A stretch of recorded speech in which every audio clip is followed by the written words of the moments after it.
inilah satu falsafah yang umum. Mereka yang berjihad sentiasa diberikan pertolongan oleh Allah SWT dengan syarat memenuhi kriteria jihad dengan hati yang ikhlas. Dalam konteks ini, marilah kita melihat bagaimana perjuangan yang dilakukan oleh moyang kita dulu. Pertahankan sebuah negara yang sangat luas satu masa dulu. Sebelum petani, kita mempunyai negara campa yang sangat luas. Tapi sayang, tinggal dalam kenangan. Sehingga Laut Campa ialah laut yang menjadikan perjuangan umat Islam. Di sinilah para pendakwah daripada keturunan Rasulullah, khususnya daripada keturunan Sayyidina Ali, telah sampai dan menyampaikan dakwah. Dari segi sejarah, Kerajaan Campa terdiri lebih awal daripada petani dalam konteks perjuangan Islam. Di situlah berkumpulnya wali-wali Songo yang diutuskan oleh Osmaniyah satu masa dulu. Mereka menjadikan Campa sebagai bumi dakwah. Tapi sayang, ratusan tahun kita pertahankan bumi Campa kita, akhirnya kalah. Kita telah bertebaran ke seluruh Asia Tenggara. Sebahagiannya bertumpu ke petani, sebahagiannya bertumpu ke Aceh. Aceh adalah bumi Campa baru. Dan orang Aceh adalah orang Campa yang dipindahkan daripada bumi yang terhilang. Kita lihat ketika Campa itulah bumi seperti Indrapura, Wijaya, Panduraga menjadi perjuangan umat Islam, dan disitulah Wali Songo bermula. Wali Songo bermula di Campa, kemudian berpindah ke petani, kemudian Pekalan Campa, Pekalan Campa juga Campa, kemudian Jawa pada masa-masa yang akhir. Wali Songo bukan orang Jawa. Mereka adalah orang yang datang daripada seluruh dunia dan menjadikan alam Melayu sebagai tempat perjuangan yang baru. Sebab di sini, walaupun Islam betapa awal, tetapi kerajaan Islam muncul lebih lewat. Kemudian apabila jatuh kerajaan Campa, maka kita menujukan pada petani. Walaupun petani dengan Campa wujud pada masa yang sama, dan sekarang petani menjadi tumpuan. Kalaulah ulama-ulama di Campa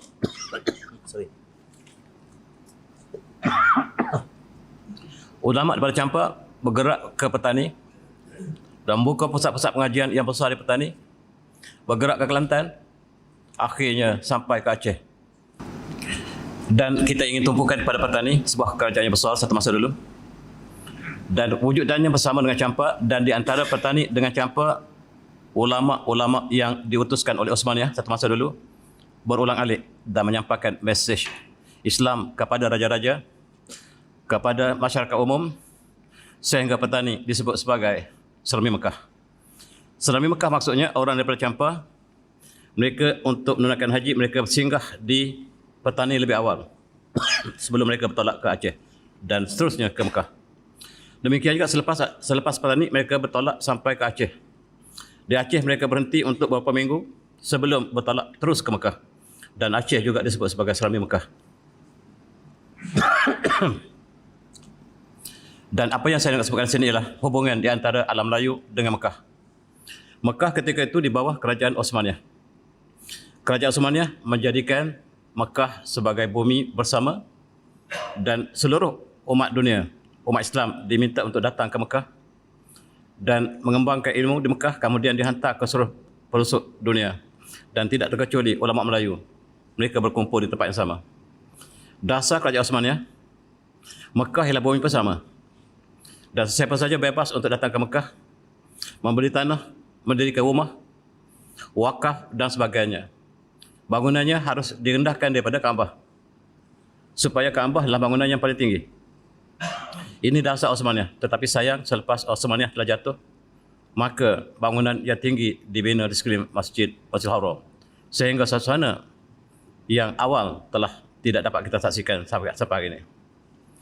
Di sinilah kita lihat ulama kita berkumpul, dan kita harus ingat bahawa walaupun kerajaan Osmaniyah berpusat di Istanbul dan mempunyai kawasan tidak jauh daripada Istanbul, termasuk Balkan, Greece, Afrika sebagai Afrika dan juga Semenanjung Arab, tetapi pengaruhnya Pengaruh Osmaniyah ini sangat luas. Daripada Afrika sampailah ke Siberia. Kita lihat yang kuning inilah di bawah naungan Osmaniyah. Dalam falsafah pemerintahan Islam, seluruh umat harus berada di bawah seorang falsafah, di seorang khalifah.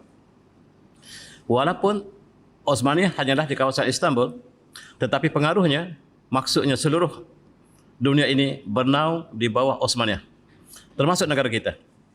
Negara kita juga ditandakan kuning, maksudnya kita di bawah pengaruh Osmaniyah. Osmaniyah menjadikan falsafah mereka ataupun bendera mereka adalah bulan bintang sebagaimana bendera Turki sekarang. Walaupun Osmaniyah telah jatuh, tetapi masjid kita masih menggunakan bola bintang Osmaniyah. Bola bintang bukan simbol Islam, tetapi simbol Osmaniyah. Maksudnya kita dengan Osmaniyah masih ada hubungan sejarah melalui simbol bola bintang. Dan kebanyakan negeri di Tanah Melayu masih mengekalkan bola bintang sebagai simbol negeri mereka masing-masing. Di Kedah, Johor, Terengganu, Negeri Sembilan, Selangor menggunakan bola bintang sebagai simbol, maksudnya kita bernaung di bawah Osmaniyah. Sejarah yang telah berlalu. Tetapi sejarah ini masih dihubungkan dengan peristiwa-peristiwa yang datang kemudian. Apa yang berlaku di sini ialah Khalifah umat Islam mengambil peranan sangat besar kepada perkembangan Islam di seluruh dunia. Dan mereka lah yang menghantar Wali Songo supaya sampaikan mesej kepada orang Champa. Sampaikan mesej kepada orang Patani. Sampaikan mesej kepada orang Jawa. Apabila Champa telah menjadi negara Islam, mereka dapati bahawa Jawa masih terikat dengan budaya Hindu. Maka tumpuan ditumpukan kepada Jawa sehingga wali-wali Songo yang datang daripada Champa diutuskan ke Jawa dengan banyaknya supaya menyampaikan mesej Islam ke Jawa. Wali Songo bukan orang Jawa. Dan inilah yang berlaku dalam sejarah Osmaniyah. Dan sekali lagi kita lihat inilah gambaran Masjidil Haram ketika zaman Osmaniyah sangat sederhana. Dan inilah suasana yang lampau. Umat Islam seluruh dunia termasuk alam Melayu menduduki sekeliling Masjidil Haram dan mengajar di Masjidil Haram sebagai tuan-tuan guru yang telah terasas budaya ilmu yang begitu lama sejak zaman berzaman. Kita lihat kembali ke petani. Sejarah petani menunjukkan bahawa walaupun Islam telah sampai ke petani begitu lama, tetapi kerajaan tidak terbentuk. Kerajaan Islam, Darussalam tidak terbentuk sehinggalah raja yang bernama Ismail Shah memeluk Islam. Ismail Shah ialah raja pertama petani yang memeluk Islam dan kuburnya terdapat di Gresik. Tidak jauh daripadanya ada sebuah masjid namanya Masjid Gresik yang dibina oleh Sultan ini. Sultan Ismail Shah memulakan pembinaan masjid yang dibuat daripada batu pertama kali di Patani ialah Masjid Gresik yang kita dapat saksikan sekarang. Masjid ini disiapkan oleh anandanya bernama Sultan Muzaffar Shah. Dan itulah permulaan kerajaan Islam Patani. Walaupun Islam telah sampai ke Patani, dikatakan pada tahun 80 Mesir lagi. Bukan 80, 800. 800 Mesir Islam telah sampai di Patani, dicatatkan dengan catatan yang sah. Maksudnya, selepas hanya 100 tahun Islam bertapak di Madinah, Islam sampai di Patani. Dan itu catatan yang dilakukan oleh umat Islam di Patani. Tetapi kerajaannya tidak terbentuk, kecuali di Champa. Di Champa, bagaimanakah Islam cepat berkembang? Para pendakwah daripada Semenanjung Arab yang datang ke sini, mereka berkahwin dengan puteri-puteri tempatan. Melahirkan bangsawan, ulama, dan mereka mendapat tempat dalam masyarakat. Dan inilah yang menyebabkan Islam berkembang dengan cepat di Champa, kemudiannya Patani. Champa telah jatuh. Kita sedih, Champa telah jatuh. Negara kita yang besar telah jatuh dan ada orang Melayu tidak tahu bahawa asal-usul mereka daripada Champa. Kita daripada Champa, kita berpindah ke Aceh, kita berpindah ke Minangkabau, kita pindah ke seluruh alam Melayu. Bumi asal kita adalah Champa. Tetapi sejarah ini tidak boleh ditulis. Sebab Vietnam tidak mengizinkan kita menulis sejarah ini. Sebab bumi kita telah menjadi Vietnam sekarang. Kita sedih bila kita sampai ke Ho Chi Minh. Di situlah bumi kita satu masa dulu namanya Pandaraga. Di situlah pertahanan Islam yang terakhir ialah di mana Ho Chi Minh. Kita berjuang, kita berjihad, tetapi kita kalah. Kita pertahankan Champa selama 700 tahun atau lebih. Tapi sayang dalam setiap perjuangan ada pengkhianat daripada dalam. Mari kita pelajari. Umat Islam pertahankan jihad Champa, tetapi sayang, Champa jatuh kepada tangan Biak. Biak ialah satu bangsa Mongolia. Yang sekarang bumi Champa telah diambil oleh Biak, yang boleh disebut sebagai Vietnam. Biak ialah satu bangsa utara yang satu jurai daripada Mongolia, yang kita sentiasa kalah dalam perjuangan ini. Walaupun kita menang berkali-kali, kita kalah berkali-kali. Akhir sekali kita kalah. Dan orang Champa lari bertapayaran, sebahagian mereka sampai ke Aceh. Dan Aceh lah orang Champa yang tuding. Mereka masih bercakap Champa sampai hari ini. Dan orang Aceh tidak tahu mereka orang Champa. Saya pergi ke Aceh dan melihat sejarah mereka, mereka kata mereka tidak tahu, tapi mereka masih bercakap Champa. Bagaimanakah mereka boleh menggunakan bahasa Champa? Tetapi mereka mengatakan, itulah sejarah yang tidak ditertulis. Maksudnya mereka orang Champa. Sayang, negara yang sebesar ini telah jatuh, maka kenangan kita Syekh dan Siti Zubaidah. Kalau kita lihat, Syekh dan Siti Zubaidah adalah berlaku di Champa. Dan ketika itu kita pertahankan negara kita dengan China. Sebenarnya bukan China, tetapi Vietnam. Kita panggil China. Dalam sejarah Siti Zubaidah yang kita dendangkan satu masa dulu, peperangan ialah di antara umat Islam Champa dengan Vietnam yang kita sebut China. Sebab kita tak berbezakan antara China dengan Vietnam. Akhirnya bumi kita dijajah oleh Vietnam. Kalau kita pergi ke Hanoi, museum mereka masih menyatakan bahawa bumi asal Vietnam ialah kepunyaan orang Champa. Mereka lukis orang Champa yang sama seperti orang Melayu.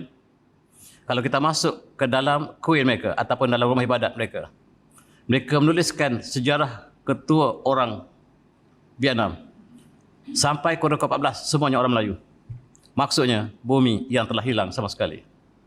Itulah sejarah kita yang malang, dan kita sekarang bertumpu ke petani sebab bumi Champa telah hilang. Bumi petani juga kemudiannya hilang dengan sebab yang sama. Cukup malang apabila kita mengenang sejarah yang pahit ini. Kita lihat kesan-kesan pemerintahan di petani, antaranya Masjid Demak di Jawa. Masjid Demak ini dibina oleh Wali Songo yang berulang-alik daripada petani Champa ke Jawa. Sebab Sultan Osmaniah minta supaya ditumpukan pada Jawa.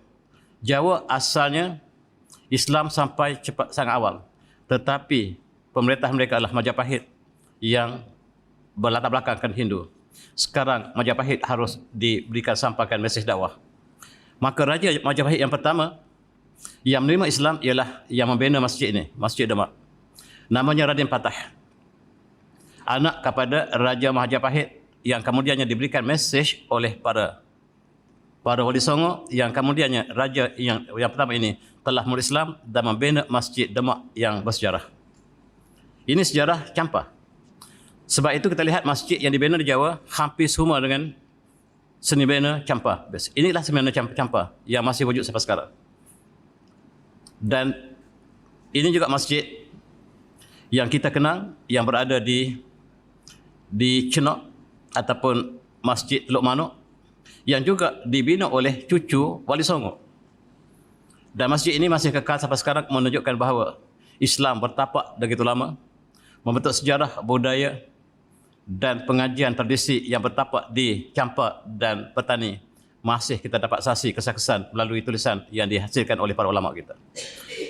Ini dibina oleh keturunan Wali Songo yang masih ada sekarang, yang masing-masing melambangkan satu perkembangan arkitektur pada masa dulu. Inilah Masjid Gresik yang saya maksudkan tadi. Masjid ini dibina oleh Sultan Muzaffar ataupun ayahnya Sultan Ismail Shah, tetapi dibakar oleh Ayutthaya. Sayang, ketika itu Siam telah mula masuk, dan kerajaan Ayutthaya yang berpusat di Ayutthaya telah menyerang kita berkali-kali, dan di sinilah timbulnya jihad. Para ulama kita pertahankan petani di kawasan Gresik ini, dan sekarang Gresik ini masih dikekalkan dalam bentuk yang sama seperti yang asalnya. Masjid ini dibakar, kemudian tinggallah kesan-kesan bakaran ini yang masih kita gunakan sampai sekarang. Ini sejarah kerajaan Islam pertama di petani. Ini ialah di depan Masjid Gresik. Kita tuan pergi Masjid Gresik, di depannya ada Telaga Hang Tuah. Sebab Hang Tuah banyak datang ke sini, banyak kali datang ke sini dan berkampung di sini. Sama-sama pertahankan petani daripada serangan Siam. Dan satu masa pula orang petani akan bersama dengan kerajaan Melaka pertahankan Melaka daripada Siam. Umat Islam tidak pernah disempadan oleh geografi. Kita satu jasad, satu akidah. Bahkan seluruh umat Islam daripada India, daripada Afrika, daripada Turki bersama pertahankan petani. Apabila campak telah jatuh, petani harus dipertahankan. Jihad diisytiharkan. Hang Tuah juga mengunjungi di sini. Di tepi Telaga Hang Tuah ada Telaga Hang Jebat di kawasan pedalaman sedikit di depan Masjid Gresik. Menunjukkan sejarah Hang Tuah, Hang Jebat, sejarah yakin, sejarah yang benar, bukan mitos sebagaimana yang disebut oleh profesor kita. Profesor kita mengisytiharkan bahawa Hang Tuah adalah mitos. Sedangkan sejarah petani menunjukkan bahawa Hang Tuah ialah benar-benar wujud di sini. Perigi ini digali oleh Hang Tuah. Airnya jernih sampai sekarang. Di dalam pedalamannya ada perigi Hang Jebat sebab mereka berkumpul di kawasan ini, pertahankan petani.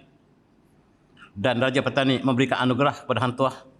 Sentiasa berulang-alik untuk pertahankan bumi Islam apabila diserang oleh musuh sama ada daripada luar ataupun daripada atas, daripada Ayutthaya dan juga daripada Siam dan sebagainya. Ini sejarah yang lampau. Ini gambar anak saya yang kami melawat beberapa tahun lepas dan masih lagi dapat kita saksikan sejarah perjuangan petani yang masih kita saksikan sampai hari ini. Kita bandingkan 3 masjid. Pertama Masjid Demak, Masjid Teluk Manuk yang di tengah dan Masjid Kapal Laut di Kelantan. Ada persamaan seni bina sebab keluarga yang sama yang binanya. Dalam kisah lisan dikatakan Wali Songo yang bertolak pada Champa sampai ke petani, mereka teruskan ke Jawa. Sampai di Kelantan, mereka di lambung ombak dan kapal mereka karam. Wali Songo dan namanya lah Syekh ataupun Said Hussein Agura dalam satu riwayat. Apabila kapal mereka telah karam, berdoa kepada Allah supaya diselamatkan. Tiba-tiba sekelompok ikan datang untuk membantu kapal tersebut. Cukup pelik. Kapal ikan kacang datang untuk menutup tempat yang bocor kapal tersebut dan ditunda kapal itu sampai ke tepi pantai.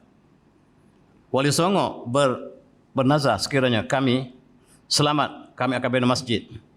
Dan mereka membina masjid Kapal Laut di Kelantan sebagai masjid yang tertua di negara kita. Mereka teruskan perjalanan sampai ke Jawa, mereka mendirikan Masjid Demak. Kalau sejarah ini benar, Masjid Kapal Laut lebih tua daripada Masjid Demak. Tetapi yang catat dalam sejarah ialah Masjid Demak lebih tua. Dan ini sukar untuk kita kompromikan sejarah ini. Dan keturunannya, mereka mengatakan mengikut Said Hussein Kubra, dengan sebab pertolongan ikan kacang ini, seluruh keturunannya, kami haramkan seluruh keturunan kami makan ikan kacang. Tuan-tuan yang tak boleh makan kacang itu keturunan daripada Said Hussein Kubra. Itu kisah lisan yang tidak boleh kita ingin bandingkan dengan sejarah bertulis. Sebab kisah yang sama juga berada disebut di Surabaya. Di Surabaya mengatakan Wali Songo yang datang daripada Champa, barangkali Sunan Ampel, juga berlaku perkara yang sama. Maksudnya karam dan bernazar supaya tidak makan ikan kacang. Dua bersih, satu kisah di Surabaya, satu kisah di Kampung Laut. Barangkali kisah yang sama tapi dibawa dengan mudah tetapi ketepatan sukar untuk kita pertahankan. Maksudnya di antara Jawa, Kelantan dan petani ialah laluan dakwah yang besar. Kemudian bercabang ke Brunei, ke Sambas, ke Melaka dan seluruh alam Melayu yang membawa dakwah ini berpunca daripada keturunan Rasulullah yang kita sebut sebagai keluarga Sayyid daripada Said Hussein Kubra, yang kemudiannya raja-raja Melayu kebanyakan daripada keturunan ini. Sama ada di Brunei, sama negara kita, di Sambas ataupun di Sulawesi, kebanyakan raja-raja Melayu daripada keturunan yang sama. Itu sejarah Islam yang awal. Dalam konteks ini kita lihat kenapakah masjid kita didirikan dengan 3 tingkat. Ada 3 tingkat. Kita lihat masjid yang didirikan di Kapal Laut ataupun di Demak, ataupun sekarang didiri masjid moden juga dalam bentuk yang sama, sebab falsafah Islamnya. Ihsan, Islam, iman dan ihsan. Di luar Islam ialah kufur. Oleh sebab itu, tingkat penghambaan seorang Islam, seorang mukmin kepada Allah ada 3 tingkat. Pertamanya ialah Islam, meningkat pada iman, dan ihsan ialah kemuncak keimanan. Oleh sebab itu masjid kita disimbolkan dengan falsafah ini. Orang dulu membuat masjid bukan saja buat, tetapi ada falsafah. Di masjid kapal laut ada satu sistem, sekiranya angin bertiup terkena masjid ini, masjid masih dapat mengimbangkan kedudukannya. Dan di tengah-tengah menara ini ada sebuah alat yang digunakan untuk mengimbangkan sekiranya ribut melanda kawasan tersebut. Ini menunjukkan sistem kita sangat lama. Profesor daripada Jerman datang untuk mengkaji apakah sistem yang kita buat. Dan mereka melihat bagaimanakah arkitektur Melayu campak ini digunakan dalam kebanyakan masjid yang awal. Dan barangkali kita tidak dapat melihat setiap struktur yang guna ini mempunyai sifat saintifik yang sangat berguna kepada kedudukan masjid di alam Melayu. Islam, iman dan ihsan ini terkenal dalam hadis Jibril yang datang bertemu Rasulullah, bertanyakan tentang Islam, bertanyakan tentang iman, bertanyakan tentang ihsan. Dan Rasulullah menjawab satu persatu. Daripada inilah kita lihat masjid-masjid yang dibina dalam Melayu mempunyai falsafah Islam, iman dan ihsan. Ihsan adalah kemuncak kepada Islam itu sendiri. Yang ihsan ialah terbit daripada akhlak yang indah, dan akhlak itulah kemuncak daripada iman Islam yang dibina dalam sistem pengajian Islam sepanjang zaman. Wali Songo, mereka orang yang datang daripada seluruh dunia. Sebahagian mereka datang daripada Yaman, sebahagian mereka datang daripada Samarkand, sebahagian mereka datang daripada Afrika, sebahagian mereka datang daripada seluruh pelosok dunia yang diutuskan oleh Osmaniyah. Ini yang tidak disebutkan dalam sejarah negara kita. Latar belakang Wali Songo ialah diutuskan oleh Osmaniyah.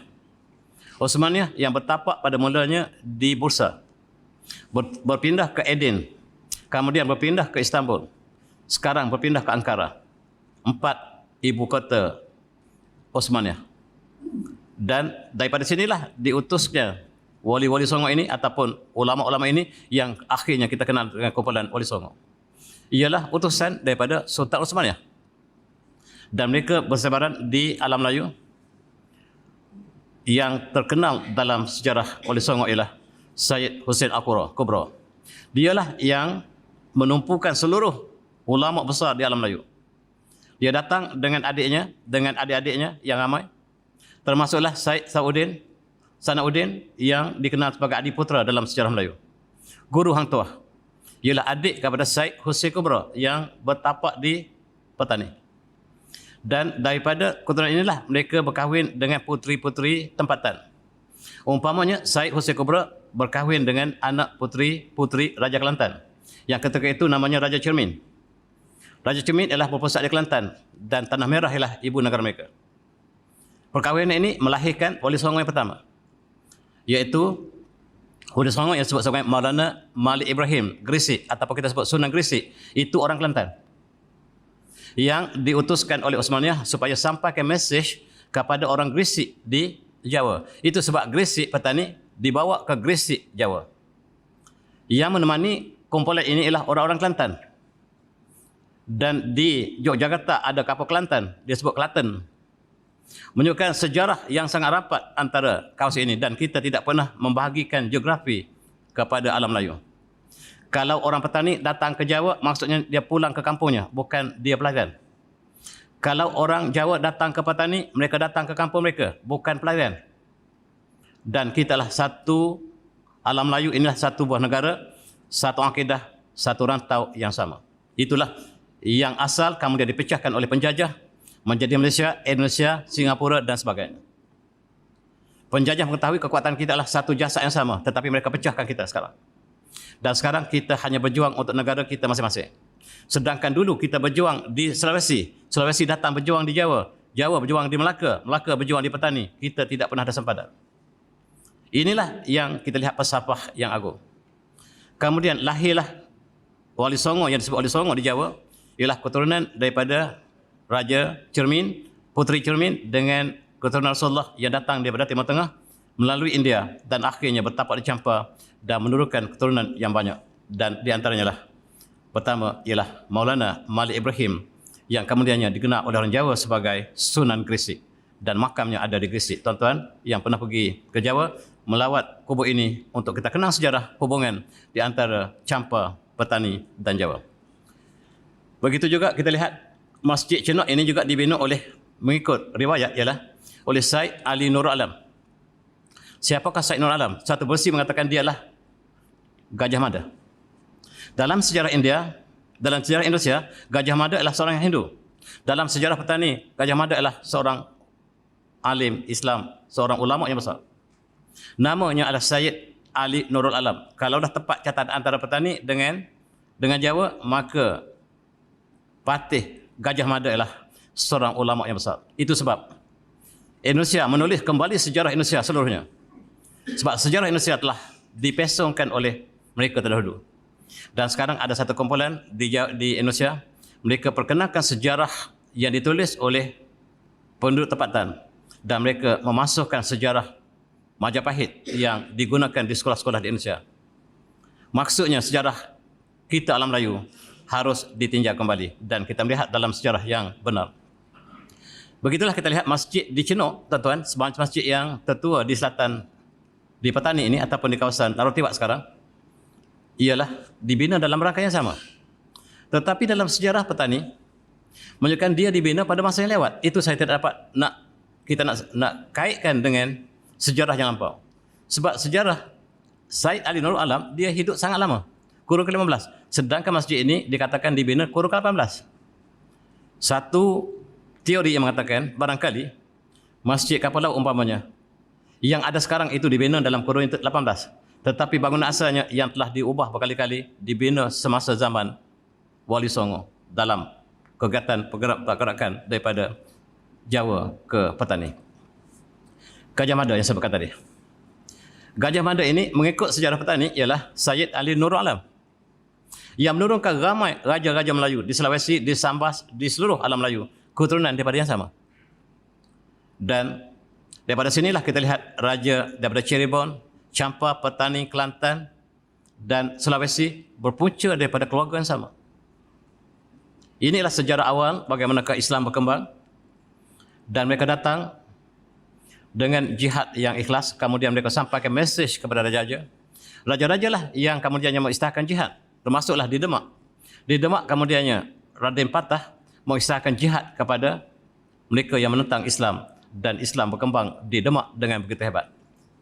Apabila Melaka telah jatuh Portugis, yang menjadi gali gantang, menjadi pertahanan kepada Melaka ialah Kerajaan Demak.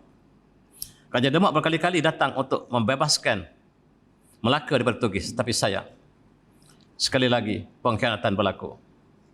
Kerajaan Johor lah yang membantu Portugis untuk pertahankan Portugis di Melaka, dan sejarah malang ini sukar untuk kita kenang. Kerajaan Johor, Riau pertahankan Portugis di Melaka, sejarah yang cukup malang. Sejarah inilah yang barangkali kita harus tulis kembali. Kadang-kadang yang kita tulis adalah keburukan moyang kita. Tetapi itulah sejarah bangsa kita yang sentiasa di dalam perjuangan ada pengkhianat. Kita harus ambil iktibar sebab sepanjang sejarah kita, petani tidak mudah jatuh sekiranya kita berdepan dengan musuh secara nyata, tetapi musuh daripada dalam bangsawan petani sendiri. Adik dan abang berkelahi untuk merebutkan tahta. Salah seorang meminta jasa daripada Ayutthaya untuk menghancurkan abangnya. Dan kerajaan diserah pada adik, tetapi negara tergadai. Itu sejarah yang berlaku dalam negara petani Darussalam satu masa dulu. Tuan-tuan, kita kembali pada zaman yang lebih lewat. Ketika kita telah dimasuki oleh Siam, dimasuki oleh Ayutthaya. Negara kita yang bernama Bangkok telah jatuh ke tangan mereka. Bangkok ialah negara Melayu. Bangkok masih, kita nama pun masih Bangkok, B-E-N-G-K-O-K. Bangkok tidak lurus. Bumi yang telah jatuh ke tangan Ayutthaya. Sekarang mereka turun ke bawah ingin mengambil petani Darussalam. Maka kita pertahankan jihad. Panglima yang dilantik oleh ulama kita yang berasal dari Mekah ialah seorang yang bernama Syekh Haji Wan Mustafa Wan Muhammad Zain, keturunan Wali Songo. Sebagai ketua panglima perang untuk pertahankan petani daripada serangan Siam. Dan di sinilah kita lihat perjuangan yang tidak pernah sudah sehinggalah kita jatuh dalam kurun ke-20. Maka petani menjadi bumi yang telah hilang sama seperti Champa. Mula-mula kita hilang Champa, kita hilang Kamboja Desa, tak sempat saya sebut Kementerian Desa, yang bengkok sebahagian daripada Kementerian Desa. Kemudian kita jatuh petani, kita jatuh satu persatu, kemudian akhir sekali kita jatuh Singapura. Sebuah empire yang besar daripada Vietnam sampailah ke hujung Nusantara. Negeri Melayu yang telah hilang dan yang tinggal sekarang ialah semenanjung yang masih dapat dipertahankan. Mudah-mudahan negara ini dipertahankan oleh anak cucu kita.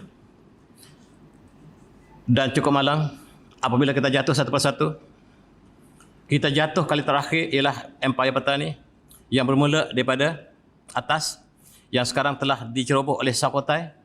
Dia ada sedikit berbeza antara Ayutthaya dengan Sukhothai, tetapi bagi kita adalah musuh yang sama. Maka kita lihat satu persatu bumi kita telah tergadai disebabkan permainan bangsawan kita yang bekerjasama dengan musuh. Dan akhirnya musuh menguasai kawasan tersebut. Walaupun yang merintahnya adalah Raja Melayu, tetapi dia adalah sebagai boneka semata-mata. Itulah yang berlaku dalam sejarah. Kita kenang bumi Gharbi, kita sebut Gharbi, sekarang menjadi Karabi. Pantai Gharbi ialah pantai tempat orang Kedah pergi mandi-manda satu masa dulu. Raja Kedah pergi mandi-manda ke Karabi. Nama asalnya Gharbi. Di tepinya ada pulau api-api, kita panggil Pipi sekarang. Kita ada bukit, sekarang kita panggil Phuket. Kita ada tabal, dulu kita panggil Tabai sekarang. Dulu kita ada bumi nama Jala, sekarang kita panggil Yala. Dulu kita panggil Manara, sekarang kita panggil Naratiwat. Hanya tinggal dalam kenangan. Kenangan yang sangat pahit untuk kita kenang kembali.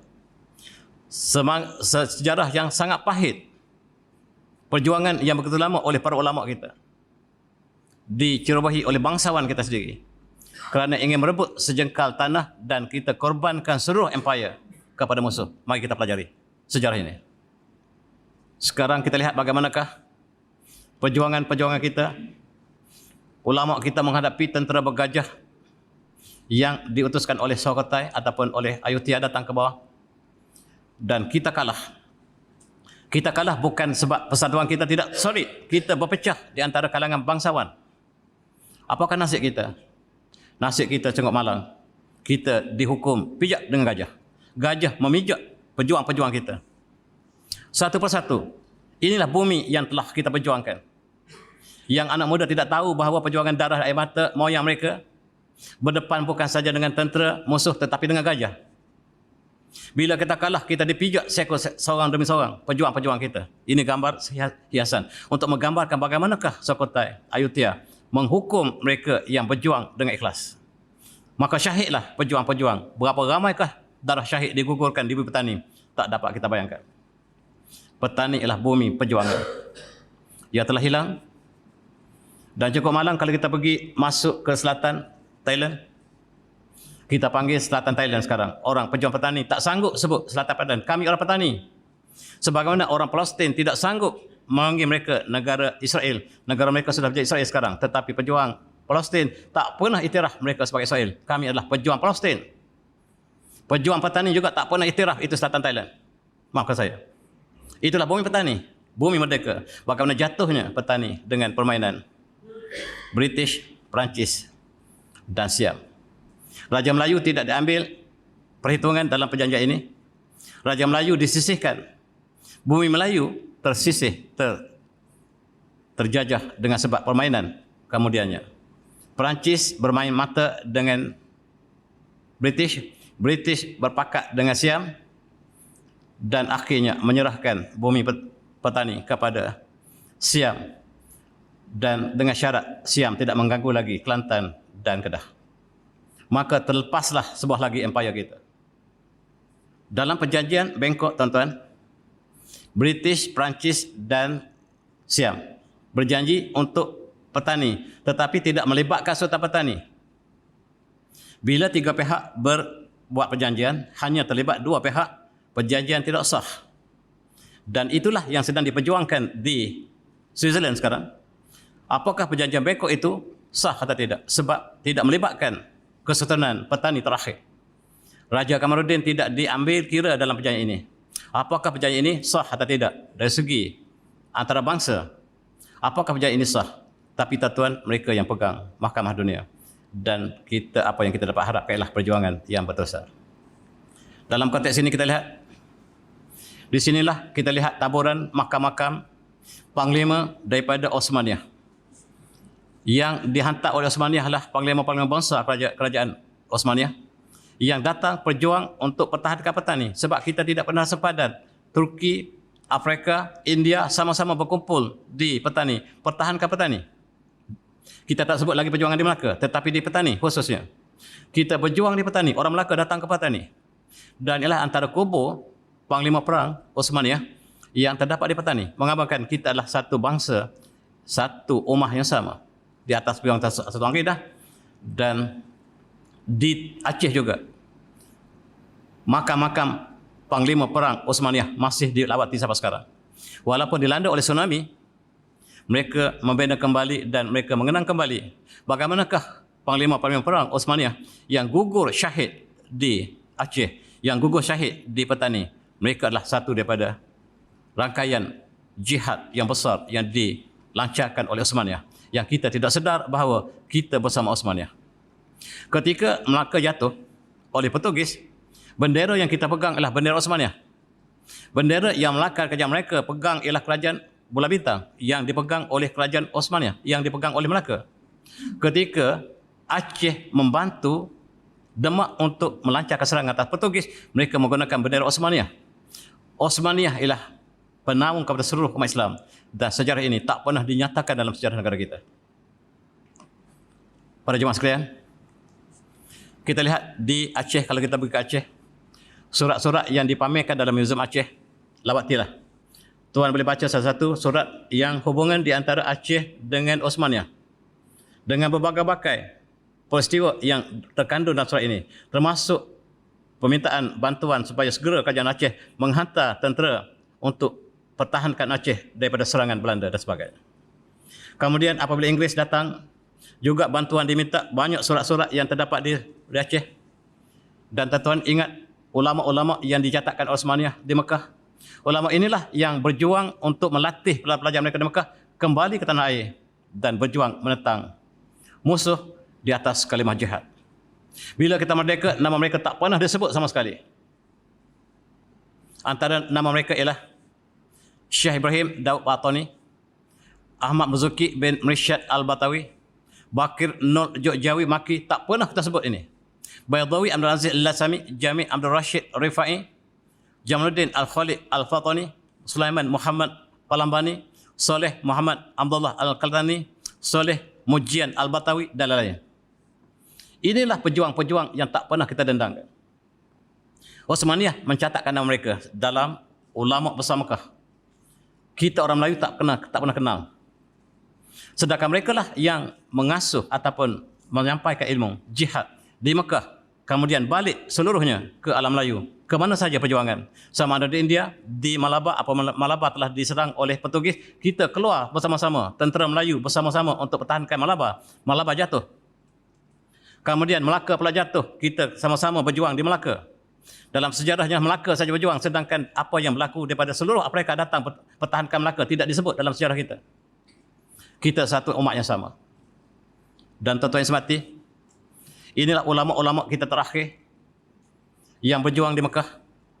Yang sebelah kiri ialah Syekh Abdul Samad Al-Palambani yang telah gugur syahid di Naratewat sekarang, kita panggil Naratewat. Di sebelahnya Syekh Muhammad Asy'ad Al-Banjari, seorang ulama besar kita daripada Sulawesi, daripada Banjarmasin. Kemudian Syekh Abdul Wahab Bugis, orang daripada Sulawesi juga yang sangat hebat. Dan kita tak pernah kenal nama mereka sebagai tokoh perjuangan. Bila kita bina Tugu Negara, kita letak nama British sebagai hero negara kita. Bukan pejuang-juang yang menentang British. Kita bersama British rupa-rupanya. Yang kita lihat tentera yang pegang bendera di Tugu Negara kita, hidung mereka macung. Bukan macam hidung kita. Mereka menganggap British lah hero dalam perjalanan ini. Sedangkan ulama ini menentang British. Di belakang sekali, akhir sekali lah Syekh Abdul Rahman Misri, orang Jawa. 4 tokoh ini sangat ditakuti oleh seluruh penjajah di alam Melayu. Sebab murid-muridnya yang dilatih di Mekah, mereka bersedia untuk berjihad di mana saja. Mereka satu kumpulan, selepas satu kawasan mereka bergerak di seluruh alam Melayu bersama dengan tentera Turki. Dan tentera Turki yang datang ke petani, tuan-tuan, ramainya tak balik semula ke Turki, dan mereka melangsungkan kehidupan mereka di petani. Itu sebab perkahwinan campur antara Turki dengan orang petani berlaku dengan banyaknya ke dalam perjuangan ini. Orang petani lebih putih pada kita, tuan-tuan. Kulit orang petani lebih cantik pada kita. Sebab perkahwinan campur di antara Turki dengan gadis tempatan melahirkan generasi yang berbeza petani sampai hari ini. Dan kita kenang kembali kalau kita pergi ke petani, tuan-tuan, Masjid Raja di mana perjuangan Syekh Daud Patani. Ulama kita yang sebelum bertolak ke Mekah, mereka berkumpul di petani dan menyampaikan mesej Islam dalam pengajian tradisi pondok yang masih wujud sampai sekarang. Kalaulah surau ingin adakan rombongan untuk meninjau ke kawasan pengajian tradisi yang pernah bertapak dan yang masih bertapak, alangkah indah. Mereka sangat dhaif, pondok mereka sangat-sangat dhaif, dan kalau kita dapat membantu mereka, satu perkara yang cukup indah dalam mengembalikan bahawa kita satu jasad yang sama. Dan kita kenang kembali ketika zaman Syekh Daud Patani. Syekh Daud Patani menjadi wakil kepada Kerajaan Osmaniyah untuk menguruskan hal ehwal timur. Urusan timur melalui dutanya bernama Syekh Daud Patani. Kita kenal Syekh Daud Patani sebagai penulis kitab fiqh, kitab Manihatul Musalli. Tetapi kita tidak tahu dia adalah panglima perang. Kita tidak tahu dia adalah panglima perang yang menjadi duta kepada Osmaniyah untuk hal ehwal di Timur, termasuk hal ehwal urusan haji. Apabila ada orang Timur datang untuk melakukan haji, diselesaikan oleh Syekh Daud Patani. Seolah-olah dia adalah menteri haji bahagian bagi Kerajaan Osmaniyah. Seolah-olah demikian. Dan inilah kalau kita melawat kampung asal tempat pengajian Syekh Daud Patani yang terbiak. Ini kita lihat tidak jauh daripada Gresik. Tuan-tuan yang melawat Masjid Gresik, lapangkan tempat ini untuk kita lihat, kenang kembali. Di sinilah tempat ilmu berkembang satu masa dulu. Sekarang telah tinggal seperti yang tuan lihat di sini. Tetapi yang menariknya masih ada lagi perigi Telaga Syekh Daud Patani yang masih dikunjungi. Airnya tidak pernah kering, jernih, sejuk, dan tuan-tuan lawatlah untuk kenang kembali perjuangan ulama kita yang silam. Dan kunjungilah Telaga Syekh Daud Patani, bukan untuk apa-apa, tetapi sejarah yang terkandung yang ada di sebalik monumen yang kita masih saksikan sekarang. Di Mekah ketika itu, wakil Osmaniyah ialah Osman Nuri Pasha. Dan dialah yang berurusan dengan Syekh Daud Patani, dengan Syekh Ahmad Patani, dengan ulama Melayu, supaya disampaikan mesej ini kepada Sultan Khalifah kita di Istanbul. Dan dalam konteks ini kita lihat Kedah umpamanya dalam perjuangan terakhir. Negara Kedah ialah sampai ke Karabi. Karabi itu Kedah, teman-teman. Stul itu Kedah. Dan Raja Kedah bermandi-manda di pantai Karabi. Sekarang Karabi, Gharbi dipanggil Karabi sekarang. Karbi maksudnya pantai yang paling barat. Sekarang telah terlepas. Karabi menjadi pantai maksiat sekarang. Sayang apabila jatuhnya, kita ingat detik-detik terakhir perjuangan para pejuang kita yang ditokong oleh Osmaniyah. Mereka berjuang antaranya Syekh Daud Patani bersama gurunya Syekh Abdul Samad Al-Palamani. Syekh Abdul Samad Al-Palamani yang menulis kitab tasawuf dikenang sebagai tokoh sufi, tetapi yang tak nyatakan dia adalah komander perang. Dia komander perang apabila dia ada dalam ekspedisi peperangan, tak pernah kalah tentera Islam dan siam sentiasa kalah. Dan mereka mencari ruang untuk membunuh Syekh Abdul Samad Al-Palamani, dan hasrat mereka terhasil apabila akhirnya Syekh Abdul Samad Al-Palamani telah syahid di Bantra ataupun di China namanya tempat kubur Syekh Abdul Samad Al-Palamani yang kita dapat kunjungi sampai sekarang. Di Kedah ketika itu Sultan Majwa. Orang Kedah kena ingat nama raja ini, sebab raja inilah yang melaksanakan hukum hudud di Kedah.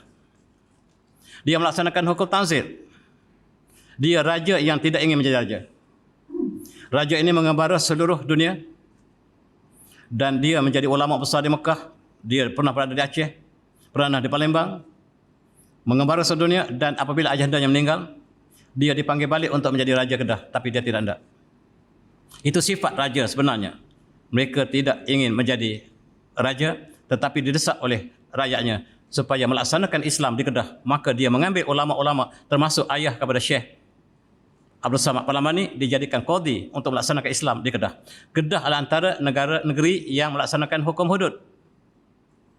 Dan apabila British datang, mereka mengatakan negara ini tidak ada sebarang undang-undang, dan untuk merdeka, syarat merdeka adalah untuk menggunakan undang-undang Kristian common law sampai hari ini. Kita tunjukkan bukti di Terengganu kita menggunakan undang-undang Islam. Di Kedah kita menggunakan undang Islam. Di Pahang ketika Sultan Abdul Ghafur kita menggunakan undang-undang. Konun Pahang, bahkan sebelum itu Konun Melaka dilaksanakan Melaka. Sedangkan British datang, dia kata negara ini tidak pernah ada undang-undang bertulis, maka untuk merdeka anda harus menggunakan undang-undang Christian Common Law sampai hari ini. Rakyat semua Islam. Yang asing undang-undang Common Law dibawa ke negara kita. Asing kepada orang Melayu, asing kepada orang Cina, asing kepada India. Tetapi demi kemerdekaan, sebuah kemerdekaan, kita menolak Al-Quran dan mengambil undang-undang selain Al-Quran. Malang, sungguh malang. Dan inilah baru ditemui saja kubur Sultan Mahmud Jiwa. Sultan Mahmud Jiwa sangat berperanan di Kedah dan membawa ulama-ulama berkumpul di Kedah, termasuklah ayahanda kepada Syekh Abdul Samad Palambang, dan Syekh Abdul Samad bukan orang Palembang, dia lahir di Kedah. Nama Palembang sebab asalnya Palembang. Ayah dia asal Palembang. Dia orang Kedah. Bercakap Kedah. Dan ini kubur Syekh Abdul Samad Palambang sekarang. Di sinilah dia telah syahid. Siam mengadakan ejen mereka untuk mengintai di manakah komander perang ini. Akhirnya dia telah syahid di sini. Kepalanya dipotong. Dibawa balik untuk tunjukkan pada raja ini panglima perang yang sangat berwibawa yang sekarang telah kami hapuskan. Kepalanya dibawa ke Bangkok dan dipamerkan dalam Royal Museum of Bangkok, tak silap saya. Dan badannya dikemukakan di sini, terbiar dalam kubur getah yang hanya beberapa tahun saja dibina oleh orang Malaysia. Orang Malaysia pergi bina wakaf ini untuk sebagai satu kenangan, sebagai mengiktiraf perjuangan kepada seorang tokoh besar yang hanya dikenali sebagai tokoh Sufi, tetapi tak diketahui sebagai wakil Osmaniyah, komander perang yang besar. Dan itulah pejuang-pejuang kita. Bukan semata-mata dia sebagai ulama semata, tetapi pejuang. Inilah yang tak kita paparkan dalam sejarah negara kita. Inilah daripada jauh tuan-tuan, kubur Syekh Abdul Samad Palambang ini terbiar dalam kubur getah. Sekarang semak samun telah muncul, dan daripada jalan besar untuk pergi ke sini kena berjalan kaki sikit, melalui lombong seperti ini, dan tidak ada tanda yang menasabah untuk kita masuk. Kita terpaksa tanya orang kampung, mana kubur mereka bawa kita ke sini. Kalau tak ada pertolongan ini, pada saya pergi dalam 10 tahun lepas atau 12 tahun lepas, mungkin saya tak temui kubur ini kalau tidak ada pertolongan daripada orang kampung. Maksudnya tidak diiktiraf sebagai pejuang oleh Siam. Kalau kita juga tidak diiktiraf, maksudnya kita sama dengan mereka. Dan sekarang sudah ada tanda inilah kubur Syekh Abdul Samad Palambang ini, tetapi bila kita masuk dalam baru ada. Kat luar mungkin ada sekarang, tetapi inilah di dalam. Tempat ini terbiar. Kita ingat akhir-akhir perjuangan. Syekh Nawawi Al-Bantani, Syekh Ahmad Al-Patani di tengah, dan Tokku Paku Syekh Sayyid Abdul Rahman Al-Dursi yang kita panggil Tokku Paduh, yang menjadi ulama pertahanan terakhir sebelum kita dijajah. Sebelum Terengganu dijajah, Tokku Paduh menjadi penasihat kepada Sultan Zainal Abidin III yang dilatih di Mekah. Dilatih oleh Syekh Ahmad Al-Patani. Sultan Zainal Abidin III ialah sultan yang seumpama Sultan Mahmud Jiwa yang lalu. Sultan Mahmud Jiwa yang lalu ialah satu contoh Raja Melayu yang terbaik ketika itu.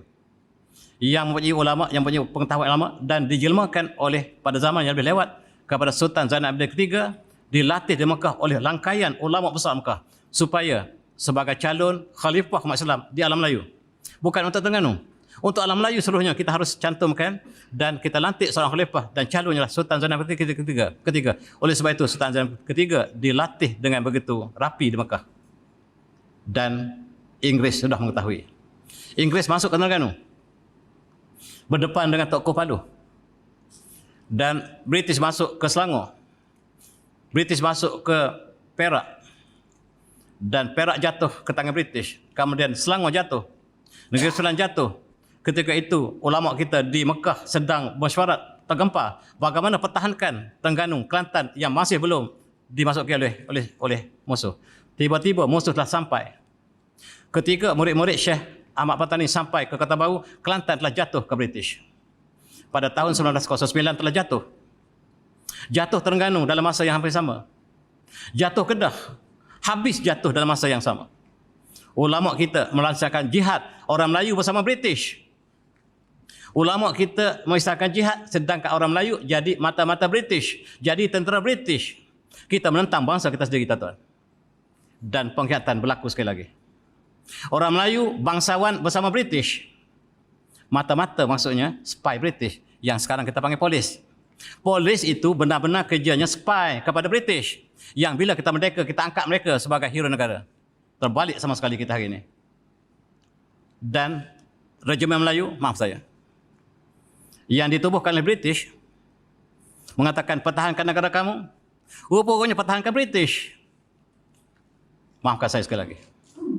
Dan ulama kita yang memberitahu bahawa kamu jangan bekerja dengan musuh kamu. Kamu tentera Melayu yang telah bekerja dengan British sekarang bertaubat. Keluar daripada tentera British, wahai regimen Melayu, kamu ialah bekerja dengan musuh Allah. Kata siapa? Ulama kita di Mekah. Sebahagian tentera Melayu kita di Singapura sedar. Mesej daripada ulama kita Mekah sampai kepada mereka. Mereka bangkit menentang British, tuan-tuan. Tentera British, tentera Melayu yang dilatih oleh British, bangkit menentang British, ditembak mati habis oleh British di Singapura. Dan itu sejarah yang tidak tertulis. Bagaimana keperanan ulama kita untuk memberitahu bahawa anda bekerja dengan British, musuh Allah. Jangan bekerja dengan musuh Allah. Dan inilah perjuangan yang tidak pernah sudah.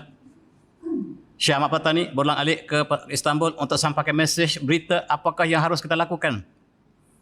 Dan Sultan Osmaniyah ketika itu sudah berada di akhir hujung hayat mereka. Tidak dapat memberi pertolongan kecuali menghantar kapal untuk menentang British.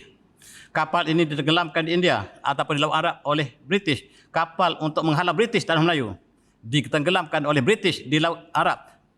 Sejarah ini tak pernah ditulis dalam sejarah kita. Kalau kita tulis, maka ulama menjadi hero kepada negara kita dalam perjuangan. Dan orang Melayu yang bersama British sebagai pengkhianat. Sekarang sebagai hero. Mari kita lihat sejarah kita yang benar. Syekh Ahmad Patani dalam masa yang singkat ini ditugaskan untuk mencantum Kelantan, Terengganu, Petani dan Kamboja sebagai sebuah entiti di bawah Kerajaan Osmaniyah. Kemudian lantik seorang khalifah. Calonnya ialah Sultan Zainuddin ketiga. Dan kemudian kembangkan kepada Johor, Riau, Jawa, Sumatera, Aceh, Sulawesi, cantumkan kepada satu buah sebuah negara, namanya Melayu Raya. Tetapi sayang, British, Belanda, Portugis ataupun Sepanyol ketika itu ataupun Amerika telah mengetahui perancangan ini. Mereka gagalkan dalam perjalanan. Syekh Ahmad Patani ialah pejuang yang sebenarnya. Dan murid-muridlah yang datang berjuang untuk menentang British dan berjuang menentang tentera Melayu sendiri. Bila kita merdeka, nama Syekh Ahmad Patani tak pernah disebut dalam perjuangan kemerdekaan. Yang disebut ialah mereka yang bersama British. Sayang, sejarah kita masih tersasar. Negara merdeka, sejarah masih terjajah. Ini ialah Undang-Undang Johor yang dipetik pada Osmaniyah untuk dijadikan sebagai asas Undang-Undang Johor. Tapi sayang, Johor telah jatuh ke tangan British. Walaupun orang Johor kata, kami tidak pernah dijajah, tetapi ketahuilah, British telah menguasai seluruh alam Melayu. Dan inilah di antara usaha untuk mengembalikan Osmaniyah di alam ini melalui Johor. Dan undang-undang inilah perlembagaan terawal kita, iaitu disebut sebagai Undang-Undang Tubuh Kerajaan Johor yang menjadi asas kepada perlembagaan kita apabila kita merdeka. Demikian juga Syekh Daud Patani menulis persoalan-persoalan kemerdekaan, perjuangan alam Melayu dalam Forum Masail. Kitab ini harus dipelajari setiap masjid. Kitab ini ditulis khusus oleh Syekh Daud Patani untuk orang Melayu. Namanya Forum Masail yang menceritakan tentang hal ehwal alam Melayu. Termasuklah makanan-makanan yang halal di alam ini. Perjuangan orang Melayu dalam perjuangan jihad. Dalam bab akhir kitab ini harus kita pelajari kembali untuk kita kenang kembali perjuangan ulama dalam berbagai-bagai bidang. Dalam bidang perjuangan yang di medan perang ataupun dalam kitab-kitab yang ditulis untuk orang Melayu dalam perjuangan. Tetapi bahasa ini, kitab ini tulis dalam bahasa Petani. Dan kalau kita baca di Selangor, mungkin kita salah. Sebab antara contoh ialah dalam buku ini, dalam kitab ini dikatakan burung si waw aliha haram dimakan. Saya dengar di masjid negeri, kebetulan saya masuk solat satu masa dulu. Burung sawah haram dimakan, bukan sawah, sewah. Sewah maksudnya berulang. Dalam bahasa Kelantan, bahasa Petani, burung sewah, lang yang besar itu haram dimakan. Yang ustaz baca di masjid negeri ini, burung sawah haram dimakan. Burung sawah tak boleh makan. Tak, bukan burung sawah, burung sewah. Bahasa Petani. Oleh sebab itu untuk baca Forum Masail kena rujuk orang petani. Sebab bahasa dia bahasa petani. Tuan-tuan semati, akhirnya negeri yang kita bincang tadi jatuh. Daripada Renung, daripada Jaya, daripada Chompon, daripada Ligo dan Singgora. Singapura namanya. Singgora kita sebut sekarang. Dan kita kenang di hujung Segetengkera, di sinilah bumi Melayu yang terakhir. Selepas kita jatuh ke Majlis Desa di atas, kita masih pertahankan petani. Petani ialah empire ketika itu, bukan sebuah bandar. Sekarang sebuah bandar kecil. Dulu sebuah empire yang sampai ke Terengganu. Terengganu itu sebahagian daripada petani, Kelantan sebagai petani. Tetapi hanya tinggal sebuah bandar kecil. Sebagai bandar Melaka, satu masa dulu sebuah empire yang besar, sekarang tinggal Melaka yang kecil. Tuan-tuan, sekali lagi kita kenang, perjuangan kita tidak pernah tamat. Akhir sekali kita lihat, inilah meriam kita yang besar dalam Seri Petani, yang ketika kita ada meriam ini, Siam tidak ada. Siam dirobohkan oleh petani, oleh meriam ini. Dan akhirnya mereka merampas meriam kita dan kita kalah. Bukan sebab semata-mata dengan senjata, tetapi perjuangan dibeloti oleh orang Melayu sendiri. Sayang, sekarang Siam mengambil dan dipamerkan di muzium mereka. Jatuh sekali lagi tuan-tuan. Dalam Perang Dunia yang Kedua, saya tamatkan di situ. Kita lihat Siam telah diserahkan kepada petani, diserahkan pada Siam pada tahun 1909. British menyerahkan petani dengan harapan Siam tidak mengganggu perlis Kedah, Perak dan Kelantan. Jangan ganggu lagi. Dan selamatlah negeri Melayu dengan kita korbankan petani. Dalam Perang Dunia Kedua, Jepun masuk melalui Senggora. Masuk melalui Siam beri laluan kepada Jepun. Menimbulkan kemarahan yang sangat marah oleh British. British kata kita batalkan perjanjian 1909. Sekarang kita serah kembali kepada orang Melayu, petani. Tuan-tuan, diserah kepada orang Melayu kembali. Kita tak sedar pun. Orang petani yang berjuang, petani diserahkan oleh British sebab Siam belok perjanjian. Siam sepatutnya pertahankan negeri Melayu, tetapi memberi laluan pada Jepun masuk melalui Songkla dan turun ke bawah. British membatalkan perjanjian 1909 yang menyerahkan petani kepada Siam. Sekarang kita boleh gunakan surat ini. Tetapi sayang, apabila jatuhnya petani kepada kita kembali, kita tak ambil buat satu usaha yang segera.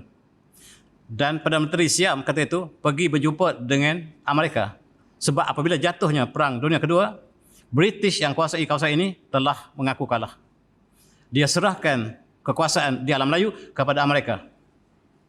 Maka Siam tidak pergi berjumpa British lagi sebab dia sudah clash. Sebab British telah batalkan perjanjian. Dia pergi jumpa Amerika sebab kawasan Asia Pasifik diserahkan kepada Amerika dan Perdana Menteri Siam berjumpa dengan Amerika, minta kembali bumi petani yang diserahkan asalnya kami, dia kata, diserahkan kepada orang Melayu kembali, bagi pada kami kembali. Dan General besar Amerika yang tak tahu sejarah sign surat kembali. Serah kembali petani kepada Siam. Terjatuh kali kedua. Jatuh kali kedua. Dan sekarang kita bermain di peringkat antarabangsa untuk lihat surat-surat perjanjian yang tidak berpihak pada kita sebenarnya. Tetapi British telah memberikan kembali melalui Tengku Mahmud Muhyiddin yang bakal dilantik menjadi Raja Petani kembali. Sayang, perjuangan ini tidak pernah selesai. Ini raja yang terakhir, Raja Kamaluddin, Raja Petani terakhir, yang kuburnya tak tahu di mana. Saya pergi ke Nartiwat pagi ini, keturunannya berkumpul di Nartiwat dan beritahu bahawa nenda kami tak pernah dia tahu di mana kuburnya. Sebab British paling rahsiakan di manakah keturunan mereka. Sayang tuan-tuan, kita kenang Bukit, nama asalnya Bukit. Ialah Jala, Betung, Betung. Kemudian Rahman, Reman. Dan nama-nama ini Tabai, Pertabalan dan sebagainya. Sungai Kolok, Sungai Golok, Sungai Padi, Sungai Padi. Namanya masih bertemakan Melayu. Bahkan orang petani lebih Melayu daripada orang Melayu Malaysia. Mereka masih menggunakan tulisan Jawi. Pakaian mereka masih mirip keadaan Melayu yang asli. Berbanding kita di Malaysia. Dan mereka sudah terlepas. Sungai Golok yang kecil memisahkan satu bangsa yang sama. Tidak ada sempadan antara bangsa yang memisahkan satu bangsa yang sama. Tidak ada, kecuali antara Malaysia dengan petani. Saya tak panggil Thailand, saya panggil petani. Bila kita sebut Thailand, selatan Thailand, dia meluka hati pejuang petani, tuan-tuan. Sebagaimana tuan-tuan sebut Israel kepada Palestin, maka dia menyentuh, meluka hati perasaan orang Palestin. Kisah masih panjang.